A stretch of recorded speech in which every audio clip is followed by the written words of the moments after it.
یہاں ایک نیا مسئلہ آپ کے سامنے آیا اپنی طرف.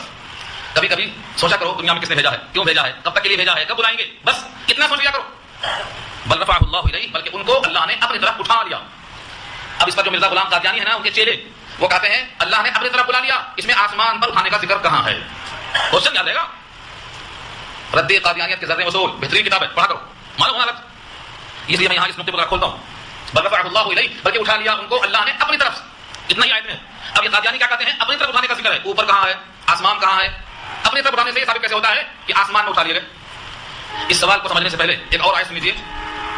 قرآن کریم کی آیت ہے الرحمن علی العرش. الرحمن علی العرش استوى, سورہ طٰہٰ کی آیت. رحمان عرش پہ مستوی ہے. یہ آیت کی بات میں نے سورہ طٰہٰ میں کی ہے, یہاں اتنا ہی سمجھو کہ الرحمن عرش پہ مستوی ہے. اللہ نے ساتوں زمین ساتوں آسمان کی تخلیق کے بعد ثم استوى علی العرش, عرش پر مستوی ہو گیا. سورہ سجدہ پر 21 کی آیت ہے. تو اللہ مستوی عرش ہے. عرش کہاں ہے؟ ساتوں آسمان سے اوپر عرش ہے, اس عرش پہ اللہ کی کرسی ہے. تو اللہ کہاں ہے؟ ہر جگہ ہے, لیکن مستوی عرش ہے, عرش پہ ہوتے ہوئے ہر جگہ ہے. اور عرش کہاں ہے؟ ساتوں آسمان سے اوپر ہے. اس آیت کو اگر آپ نے پڑھ رکھا ہے, اس کا صاف مطلب یہ ہے اللہ نے ان کو اٹھا لیا اپنی طرف, یعنی اپنے عرش کی طرف. اور عرش ہے سمت آسمان میں, لہذا خود بخود معلوم ہوا کہ اللہ نے ان کو اوپر اٹھا لیا. اس کے باوجود ہیرا پھیری کرتے ہیں, کہتے ہیں اللہ تو ہر جگہ ہے, لہذا ان کو اٹھایا کدھر؟ چکمہ دینے کی بات. ایک آیت کی تفسیر دوسری آیت کرتی ہے, دوسری آیت کی تیسری آیت کرتی ہے. قرآن کی مخالفت نہیں کرتا, قرآن کی وضاحت کرتا. ان القرآن یفسر بعضہ بعضا, قرآن کا بعض کی تفسیر کرتا ہے. ایک آیت سے لے کر بیٹھنے سے کام نہیں چلتا. وکان اللہ عزیزا حکیما, اور اللہ ہے غالب حکمتوں والے, عزیز غالب اور حکیم حکمت والے. ایسا ہو سکتا تھا کہ وہ 4000 کو مار دیا جاتا اور عیسیٰ بچ جاتے, یہ تو ممکن تھا. اللہ غالب ہے, ایسا کر سکتے, لیکن حکیم ہے, حکمت والے ہیں. ان مجرموں کو اس قابل بنانا ہے جس کے لائق ہیں یہ, ان کی سزاؤں کو اس حد تک لے جانا ہے جس کے قابل ہیں یہ اللہ کی حکمت ہے, اللہ کو معلوم ہے. اس حکمت کا تقاضا کیا ہے؟ اس حکمت کا تقاضا یہ ہے کہ حضرت عیسیٰ کی وفات سے پہلے جتنے اہل کتاب عیسائی ہیں پورے ایمان لا کر رہیں گے, اور پورے یہودی ایمان لا کر رہیں گے. اگر کوئی یہودی ایمان نہیں لائے گا تو اس کو حضرت عیسیٰ خود قتل کریں گے. حضرت عیسیٰ دنیا میں آنے والے ہیں. اس آیت کی تشریح کیا ہے؟ حضرت ابو ہریرہ رضی اللہ تعالیٰ عنہ نے, اور صحیح ترین روایت کے مطابق وہ فرماتے ہیں کہ حضرت عیسیٰ نازل ہوں گے, خنزیر کو قتل کریں گے, صلیب کو توڑ کے پھینک دیں گے, اور جتنے لوگ عیسیٰ کی مخالفت کرنے والے یہودی ہیں ان کو قتل کر دیں گے. ایک ایک پتھر سے آواز آئے گی کہ یہودی چھپا ہوا ہے, سب کو قتل کر دیں گے. اور جتنے لوگ ہیں سب کو حضرت عیسیٰ پر ایمان لانا پڑے گا. آیت الفاتحہ. وَإِن مِّنْ أَهْلِ الْكِتَابِ إِلَّا لَيُؤْمِنَنَّ بِهِ قَبْلَ مَوْتِهِ, اور نہیں ہے اہل کتاب میں سے مگر وہ ضرور ایمان لائیں گے عیسیٰ پر, عیسیٰ کی موت سے پہلے, قبل موته. اس میں دو قول لکھا ہے لیکن وقت کم ہے, اشارہ کر دوں میں آپ کو. قبل موته میں اشارہ کیا کیا؟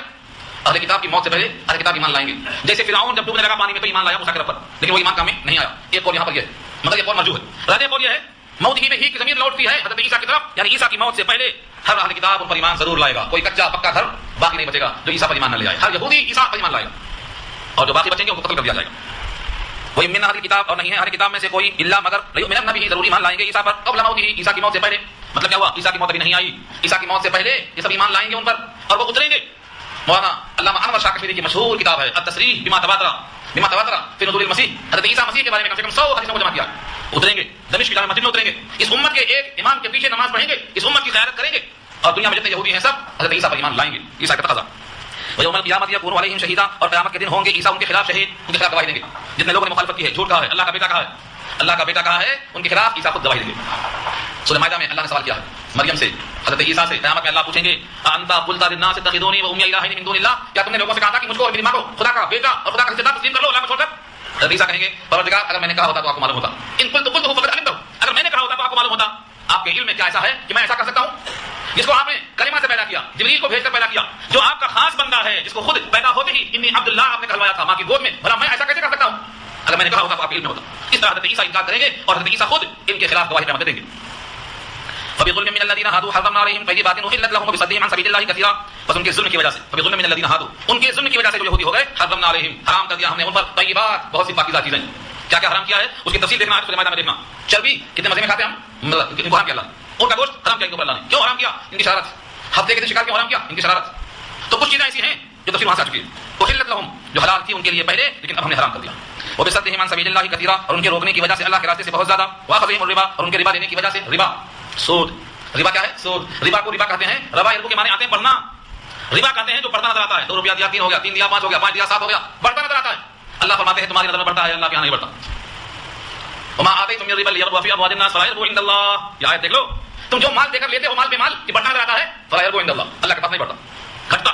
ہر ایسے مال پر 40 سال میں محاق آتا ہے, جس کو بولتے ہیں دیوالی کا بیان, بینک تباہ ہو جائے گا, ملک خلاص ہو جائے گا. 40 سال میں محاق آنا لازم ہے اس کے اوپر. اللہ نے کہا ہے ما عندكم ينفد وما عند الله باق, اللہ کے پاس رہے گا وہ باقی رہے گا, تمہارے پاس رہے گا وہ فنا ہو جائے گا. تو ربا کھاتے تھے, نہ صرف کھاتے تھے بلکہ اوپر سے ڈکاتے تھے اور کہتے تھے جیسے تجارت ہے ویسے ہی تو ربا ہے. انما بیع مثل الربا، جیسے بے ہے 2 روپے کا سامان لائے 3 کا بیچے، ایسے ہی 2 روپیہ دے کے 3 روپیہ دیے، تو جیسے کاروبار ہے ویسے سود ہے، دونوں میں کیا فرق ہے؟ اللہ نے کہا فرق سمجھنے سے پہلے یہ سن لو کہ تم کو پیدا کرنے والا رب کہتا ہے کہ میں نے یہ حرام کیا اور میں نے یہ حلال کیا، میری مرضی۔ احل اللہ البیع وحرم الربا، بے کو اللہ نے حلال کیا اور ربا کو اللہ نے حرام کیا، اب میں پوچھنے کا کوئی حق نہیں۔ حکمت علت تم کو سمجھ میں نہیں آتی تو مت آئے، خدا کا حکم سمجھ کر مان لو۔ لیکن اس قوم نے سود کھایا، کیسے کھایا؟ اضعافا مضاعفا، 8 روپیہ میں 10 روپیہ لیا، تو اب 8 پر سود لے گا، اب 10 پر لگے گا، 10 جا کر کے 15 ہو گیا، اب اگلے سال 15 پر سود لے گا، 20 ہو جائے گا، 8 جا کے 20 ہو گیا، گویا سود کی رقم پر بھی سود، یہ آئیے اضعافا مضاعفا، سود در سود کھاتے رہے۔ اللہ فرماتے ہیں ان کے سود کھانے کی وجہ سے وَأَخَذِهِمُ الرِّبَا وَقَدْ نُهُوا عَنْهُ، اور ان کے سود کھانے کی وجہ سے حالانکہ اسے وہ منع کیے گئے، وَأَكْلِهِمْ أَمْوَالَ النَّاسِ بِالْبَاطِلِ، اور ان کے کھانے کی وجہ سے لوگوں کے مال ناحق طریقے سے، وَأَعْتَدْنَا لِلْكَافِرِينَ مِنْهُمْ عَذَابًا أَلِيمًا، اور ان میں سے جتنے بھی کافر ہیں ان تمام کے واسطے عذاب رکھا اللہ نے، المناک عذاب، دردناک عذاب۔ آخری آیت اور ہے، رکوع پورا ہو جاتا ہے انشاءاللہ۔ لَكِنَّ الرَّاسِخُونَ فِي الْعِلْمِ مِنْهُمْ، لیکن جو لوگ ان میں سے علم میں پختہ ہیں، معلوم ہوا سب خراب نہیں ہے، کچھ لوگ اچھے ہیں۔ اور دوسری آیت بھی آ چکی ہے، لَيْسُوا سَوَاءً مِنْ أَهْلِ الْكِتَابِ، اہل کتاب سب برابر نہیں، یہاں وہی کہا گیا، لیکن وہ لوگ جو علم میں راسخ ہیں انہی میں سے، والمؤمنون یؤمنون، اور وہ ایمان والے ہیں وہ ایمان لاتے ہیں، بما انزل الیک، جو اتارا ہم نے آپ کی طرف، وما انزل من قبلک، اور جو اتارا ہم نے آپ سے پہلے، سب کو مانتے ہیں، والمقیمین الصلاۃ، اور نمازیں قائم کرنے والے ہیں، والمؤتون الزکاۃ، اور زکات دینے والے ہیں، والمؤمنون باللہ والیوم الآخر، اور ایمان لانے والے ہیں اللہ پر اور یوم آخرت پر، اولئک سنؤتیہم اجرا عظیما، وہی لوگ ہیں کہ قریب ان کو ہم دیں گے بہت بڑا اجر۔ یعنی ان یہودیوں میں سے بھی جو لوگ ایمان لے آئے ہیں، کس پر؟ اپنی کتاب پر تو تھا ہی ایمان، ایک جملہ یہاں پھر سن لو، بما انزل الیک وما انزل من قبلک، آپ پر جو کتاب بھیجی گئی ہے قرآن، اس کو بھی مان لیں، اور جو پہلی کتاب ان کے پاس تھی وہ بھی مان لیں، اس کتاب کے بغیر ایمان مکمل نہیں۔ سورہ بقرہ کی آیت نمبر 62 سے چھپا ہوا لوگوں کو کہ اگر ایمان اللہ پر ہو اور یوم آخرت پر ہو مجاز کے واسطے کافی ہے، بہتوں کو دھوکہ لگا۔ لیکن ایمان باللہ وہی معتبر ہے جو ایمان باللہ صحابہ کے ایمان کی طرح ہو۔ قرآن نے خود کہا فَإِنْ آمَنُوا بِمِثْلِ مَا آمَنْتُمْ بِهِ، جیسا صحابہ ایمان لائے تھے جب ویسا ایمان لائیں گے فقط اهتدوا، تو ہدایت یافتہ ہو گئے۔ اور صحابہ کا ایمان باللہ ایمان رسول کے ساتھ ساتھ تھا، لہٰذا یہاں جملہ ہے کہ جو کتاب ہم نے آپ کی طرف بھیجی ہے اس کو بھی مان لیں۔ جیسے عبداللہ بن سلام ہیں، کعبہ احبار ہیں، وہ کتاب کے تورات کے ماہر تھے، اس کتاب کے ماہر ہو گئے، تو کیا ہوا؟ الرازین کے حقدار بن گئے۔ یعنی کسی کتاب کا انکار نہ ہو، کسی رسول کا انکار نہ ہو، ہر رسول کا اقرار ہو، تو اللہ تعالیٰ کے پاس اجر کے حقدار بن جائیں گے۔ تو یہودیوں کا یہ حال ہے، عیسائیوں کا یہ حال ہے۔ عیسیٰ کے دشمن یہودی جو کہتے تھے نصارہ کچھ بھی نہیں، اور نصارہ کہتے تھے یہودی کچھ بھی نہیں، جن کے بارے میں ان کی تاریخ بتاتی ہے کہ آپس میں یہ لوگ ایک دوسرے کے دشمن تھے، جن کی بنا پر اللہ نے عیسیٰ کو اٹھا دیا، آج ان کی دوستی ہے دشمنی کی وجہ سے۔ مسلمانوں کی دشمنی اتنا چھا گئی کہ ان کی دوستی کی وجہ سے نہیں ہے، مسلمانوں سے جلن کی بنا پر ان کی دوستی ہے۔ ایک مثال کے پاس ختم کروں گا، غزوہ خندق سے پہلے یہودیوں میں سے کچھ لوگ سردار آئے تقریباً 20 آدمی مشرکین مکہ کے پاس، اور کہنے لگے کہ مسلمانوں کو جیسے اکھاڑ پھینکنا ہے ہمارے ساتھ مل جاؤ۔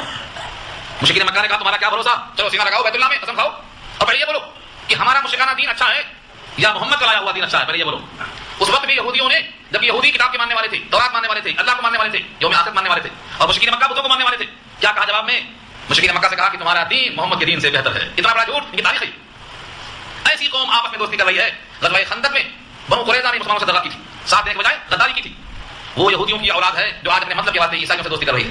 حقیقت یہ ہے کہ ان کے درمیان بہت بڑا فاصلہ ہے۔ وہ جس کو مقدس مانتے ہیں عیسیٰ ابن مریم، اس تقدیس پر وہ حملہ کرتے ہیں، پھر بھی دونوں کی دوستی ہے۔ فیاض العجب، اللہ کی شان ہے۔ مسلمانوں سے عداوت دشمنی اس درجہ بڑھ گئی ہے کہ وہ ہم دشمن کو بچانے کے قابل نہیں رہ گئے۔ اللہ تعالیٰ عمل کرنا آسان فرمائے اور سچا فہم نصیب فرمائے، ایمان کی دولت ہمارے سروں کے اندر منظم فرمائے۔ ہم جب تک یہ اسلام پر باقی رکھے اور جب بھی موت مقدر ہوتی ہے ایمان کی حالت میں دعا کر لیجیے۔